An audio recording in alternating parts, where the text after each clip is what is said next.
नमस्कार गावाल्यांनो, कोकणचा नंबर 1 महाचॅनल कोकणसाद लाईव्हच्या मालवणी बुलेटिनाक सुरुवात करूया। देवगडचा वातावरण शुक्रवारी पेटलेला होता। भर समुद्रात शेतकरी बागायतदारांनी आंदोलन केला। पोलिसांचो मोठो फौजफाटो होतो। राजू शेट्टी, महादेव जानकर, विनायक राऊत यांच्यासारखे मोठे नेते त्यांना पाठिंबो देऊ गेले। आंदोलनाच्या सरते शेवटी माजी खासदार विनायक राऊतांनी कोकणातल्या देवस्थानांका मालवणी भाषेत गाराणा घातला। बघूया। महाराजा तू रामेश्वर कुंडेश्वरा ह्या तू दशक्रोशीचा रक्षण करता, ह्या कोकण भूमीचं रक्षण करता। ही तुझ्या कृपेने उभी राहिलेली कोकण भूमी आणि कोकण भूमी नष्ट करण्यासाठी आता काय राक्षस इलेले असत आणि त्या राक्षसांच्या माध्यमातून अणुऊर्जा प्रकल्प येता असा। अणुऊर्जा प्रकल्प किती घातक असा तो सावंत साहेबांनी सांगितलं असा। अख्ख्या जगाने तो अणुऊर्जा प्रकल्प नाकारलो। अमेरिकेत नाही, रशियात नाही, थायलंड नाही, कुठे खरंच नाही। तो प्रकल्प अणुऊर्जा प्रकल्प आमच्या या कोकणातल्या हिंदे, मुंडगे आणि राजापूर मध्ये येऊ घालतात। त्यांच्या दलालांका पोचण्यासाठी, त्यांचे खिसे भरण्यासाठी जे जे या भूमीला नष्ट करणारे प्रकल्प असे घेऊन येतील त्यांना त्यांची जागा दाखव आणि अणुऊर्जा प्रकल्प या अरबी समुद्रामध्ये बुडवून टाक रे महाराजा। महाराणा घातलाय कसा, तू ऐकलंस कसा आणि पावल्याशिवाय तू राहणार नाही, माझ्या खात्री आहे। धन्यवाद। जय जय महाराष्ट्र। कोकणात पाऊस वताक लागला। हेचोच फटको करूळ घाटाक बसलो।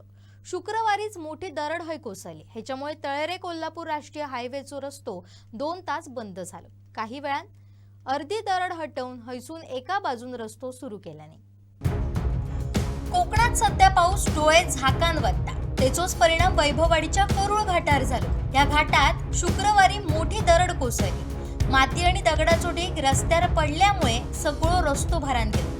त्याच्यामुळे गाडीये घाटातच अडकले।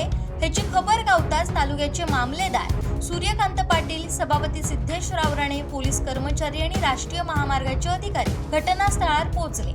थैसर पडलेली दरड जेसीबीन बाजूक केल्याने दोंपारी घाटातून एका बाजून रस्तो सुरू केला। उशिरापर्यंत ह्या काम सुरू होता। 3 सांज होईपर्यंत सगळो रस्तो साफ केल्याने दरड बाजूक करेपर्यंत हैचे गाड्या भुईबावडा घाटातून पाठवल्या। आता इतकोच पाऊस लागलो तर करूळ घाटाची ही परिस्थिती। आता पुढचो पाऊस ह्यो घाट कसो काय सहन करतलो हे देवाकच ठाव। वैभववाडी तालुक्यातल्या भुईबावडा 10वी कॉपी प्रकरणात आता नव्या वळण घेतल्यानं या प्रकरणात गुन्हा दाखल असलेले 2 शिक्षक सध्या नॉट रिचेबल असत। दोघांचे मोबाईल बंद असत तर घरातही ते मिळत नाहीत। पोलिसांसमोर या दोघांका शोधून काढूचा मोठा आव्हान असा। हे शिक्षक पोलिसांका गावल्यावरच पुरवणी लिहून देणारो तिसरो माणूस कोण असा आणि या प्रकरणाची व्याप्ती किती मोठी असा ह्याचं उलगड होऊची शक्यता असा। भुईबावडा केंद्रावरचा कॉपी प्रकरण गाजला होता। संपूर्ण कोकणात ह्याच्यामुळे जिल्ह्याचा नाक कापला गेला। त्या प्रकरणात मुख्याध्यापक म्हणजेच पालक संजय राठोड, शिक्षक संजय कुमार आडे आणि पुरवणी लिहून देणारो अज्ञात व्यक्ती अशा तिघांविरुद्ध फौजदारी गुन्हा दाखल झाला। कोकण विभागीय मंडळाच्या चौकशी समितीचो अहवाल इल्यात गट शिक्षणाधिकारी प्रजापती थोरात यांच्यानी 20 जूनक पोलिसात फिर्याद दिली। गुन्हा दाखल झाल्यावर पोलिसांनी चौकशी दोनही शिक्षकांवांगडा संपर्क करूचो प्रयत्न केला। मात्र दोघांचे मोबाईल बंद असत तर ते रवतत ती घराय बंद असल्याची माहिती मिळता। पोलिसांका आता त्यांचो शोध घेऊचो लागतो, कारण गुन्हा दाखल होऊन 15 दिवस उलटले तरी हे चौकशी काही योग नाही। पोलिसांनी त्यांच्या शाळेकडे पण पत्रव्यवहार केल्याने असा। मात्र हे दोघंही शिक्षक अद्याप चौकशीसाठी पोलीस ठाण्यात हजर होग नाही। हे दोनही शिक्षक पोलिसांका गावल्यावरच पुरवणी नेमकी कोणी लिहिली, त्याच्यात अजून कोण असत आणि ह्या प्रकरण आणखीन कितक्या खोल असा या समजताला। तालुक्यात आता आणखीन एका गोष्टीची जोरदार चर्चा सुरू असा। या प्रकरण फक्त पुरवणी लिहून देऊचा हा की प्रश्नपत्रिकाच परीक्षा सुरू होऊच्या आधी बाहेर पडली होती हेचो तपास पोलिसांका करूचो लागतो। त्या समजला तर मोठा आणखीन काहीतरी समोर येत आला। आपल्या मालवणी माणसाची आठवण कशी जपायची आणि समाजसेवेचो वारसो कसो पुढे घेऊन जाऊचो हेचो एक आदर्श आपल्या कुडाळ तालुक्यात बघूक गावलो। कैलासवासी विनायक नामदेव चव्हाण यांच्या वाढदिवसाच्या निमित्तान त्यांच्या कुटुंबियांनी एक भारी उपक्रम राबवलो। विनायक भारती प्रतिष्ठानच्या मार्फत आंबडपाल प्राथमिक शाळा आणि तुळसुली हायस्कूलच्या 400 पोरांका मोफत वये वाटल्याने ह्यावेळी जिल्हा परिषद अध्यक्ष प्रमोद कामत भाऊक झाले. विनायक चव्हाण यांचे जुने आठवणी काढत त्यांच्यानी माझ्या मित्राचो समाजसेवेचो वारसो चालवणाऱ्या रजत चव्हाण आणि भारतीय वहिनींचो मी आभारी असय अशा शब्दात कौतुक केल्याने सगळ्या आधी मी आमच्या तुळसुलीचे ग्रामदैवत असा श्रीदेव लिंगेश्वर ह्याचा वंदन करताय. महाराष्ट्राचा आराध्य दैवत छत्रपती शिवाजी महाराज आणि सरस्वती यांच्या नतमस्तक होऊन एवढंच सांगेन की आज आमचे विनायक भारती प्रतिष्ठानच्या वतीन हे आमका तुळसुली हायस्कुलात बोलवले. त्याचप्रमाणे त्यांच्या स्मरणार्थ त्यांच्या वाढदिवसा दिवशी आज जे आमका वया वाटप किंवा साहित्य वाटपाचा जो कार्यक्रम केलो त्याबद्दल मी आधी त्यांचं एक विनायक चव्हाण यांचं एक जिवलग मित्र म्हणून त्यांच्या प्रती त्यांचे भारती चव्हाण किंवा रजत चव्हाण यांच्या प्रती जे ऋण व्यक्त करते काय ते विनायक चव्हाण हे माझे जिवलग मित्र होते.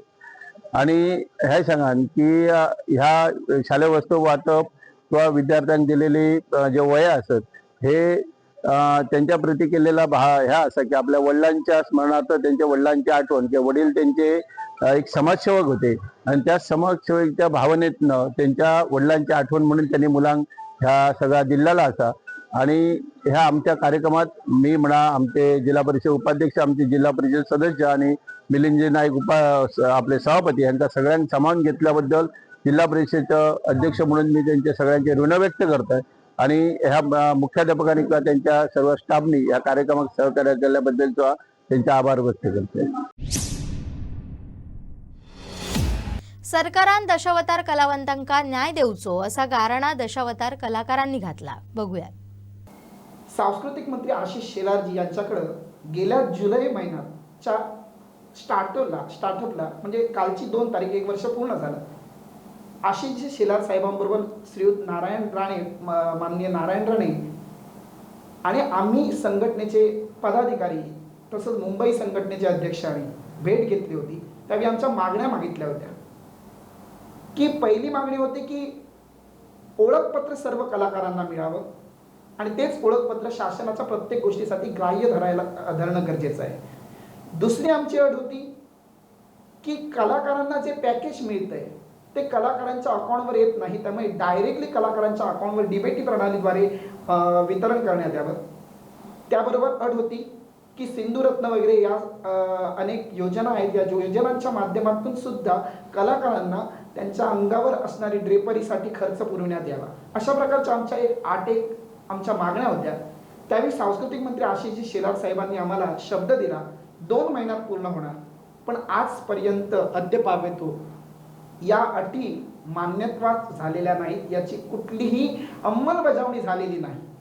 अलीकडेच आमदार प्रमोद जगताप साहेबांनी सुद्धा हा विषय लेखी स्वरूपात दिलेला आम्हाला कळतोय सांस्कृतिक मंत्री महोदयांना. मी तर आज या मंचावरून विनंती करतोय, आम्ही सर्व ऐक्यातच आहोत. कदाचित संयुक्तात आम्ही वेगवेगळे वावरत असो, मंडळात तर नाटकाच्या आम्ही सगळ्या एका भावानं नाटकं करतो, मग कुणाचाही बाबतीत दुजाभाव नाही, तिथं 2000 1000 वगैरे काही प्रश्न उरत नाही. आणि तिसरी गोष्ट म्हणजे जर संघटनेचं काम करायचं झालं तर एका झेंड्याखाली आम्ही सर्व सिंधुदुर्गातले 1,500 ते 2,000 कलाकार आम्ही एकत्र येऊन काम करणार आहोत. आम्ही ऐक्यात आहोत, कारण आज आमच्याकडे 1,500 कलाकारांची नोंदणी झालेली आहे. ती नोंदणी आम्ही मंत्रालयाकडे पाठविलेली आहे, पण कुठलीही अंमलबजावणी नाही. तेव्हा या मंचावरून कोकण सातच्या आम्ही पुन्हा त्यांचे आधी वैयक्तिक आभार मानून आम्ही विनंती करत आहोत की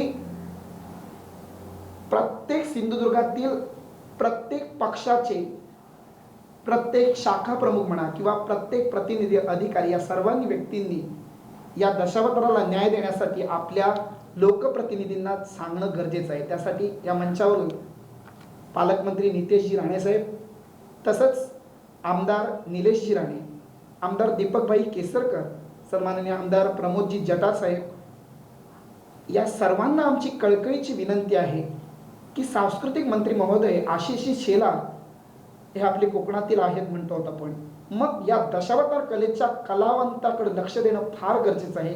तेव्हा आम्ही ज्या मागण्या केल्या आहेत त्या आमच्या मागण्या आपण लवकरात लवकर आज हा व्हिडिओ प्रदर्शित झाल्यापासून एक 15 ते 20 दिवसात किंवा 1 महिन्यात हा पूर्णत्वास कराल अशी मी माझ्या पेटाऱ्याच्या गणपती गजाननाकडे नम्र प्रार्थना करतोय. आणि नक्कीच या आमच्या चळवळीला आणि या आमच्या कलाकारांच्या न्याय हक्कासाठी तुम्ही आम्हाला सपोर्ट कराल. कारण लोककला कधी जगणार, ही दशावतार 700-800 वर्षाची परंपरा असणारी लोककला कधी जगणार, जेव्हा हा कलाकार जगेल तेव्हा. मग कलाकार जगवणं हे आता मी सर्वस्वी माझ्या सिंधुदुर्गातील लोकप्रतिनिधी तसंच सर्व पत्रकार बंधू आणि मीडिया यांच्यासाठी, कारण त्यांच्या लेखणीतून आणि व्हिडिओ प्रदर्शनातून या बातम्या वारंवार प्रदर्शित होऊ दे. आणि माझं सर्व रसिक प्रेक्षक मायबापांना, कारण प्रत्येक वाडीत प्रत्येक गावात तुम्ही राहतात तिथं पक्ष आपले कितीही असतील पण सर्व पक्षांनी एकत्र येऊन आम्हा सर्वांना सपोर्ट करून दशावतारी कलावंतांच्या मागण्या सांस्कृतिक मंत्रालयाकडून पूर्ण करून घ्याव्यात ही अखेरची नम्र विनंती करतो. आंबोली घाटात पावसान जोर धरल्यान आणि जो व्हया होता ताच झाला. धबधबे व्हावाक लागले. आंबोली, गळे आणि चौकुळात ह्याच्यामुळे पर्यटक येऊक लागले.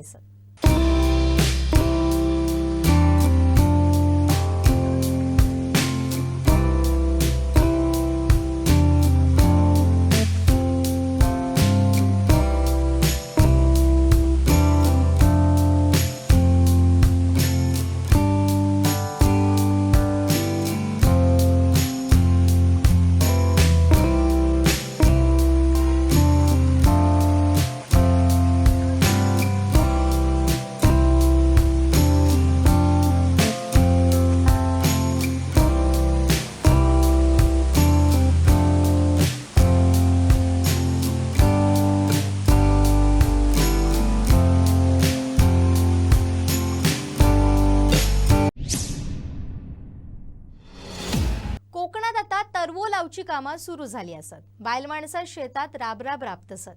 मात्र तरवो लावताना एक शिस्त पाळूची लागता. एका लाईनीत रवान एका मागसून एक तरवो मातयेत टोचीत जातात. ह्या बघूक सुद्धा खूप भारी वाटता. ह्याच दृश्य आम्ही तुमका दाखयतलो ड्रोन मधसून. बघूया.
बापूसाहेब महाराज पुण्यतिथी निमित्तान झालेल्या नगराध्यक्ष चषक स्पर्धेत वाडीचे नगराध्यक्ष श्रद्धाराजे भोसले, उपनगराध्यक्ष ॲडव्होकेट अनिल निरवडेकर, माजी नगराध्यक्ष संजू परब आणि नगरसेवक अजय गोंदावळे यांच्यात कॅरमचो डाव रंगलो. राजकारणात धुरंधर असणाऱ्या परब आणि निरवडेकरांनी कॅरमचो यो डाव जिंकलो, पण नगराध्यक्ष श्रद्धा राजे शेवटपर्यंत पुराण उरलेत.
अरे क्लोज एकदम.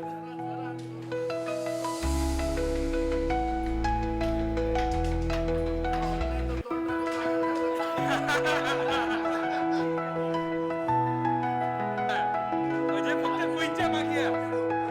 साहेब साहेब ठीक आहे, ठीक आहे.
आणि आता फिनिशर गेम फिनिशर.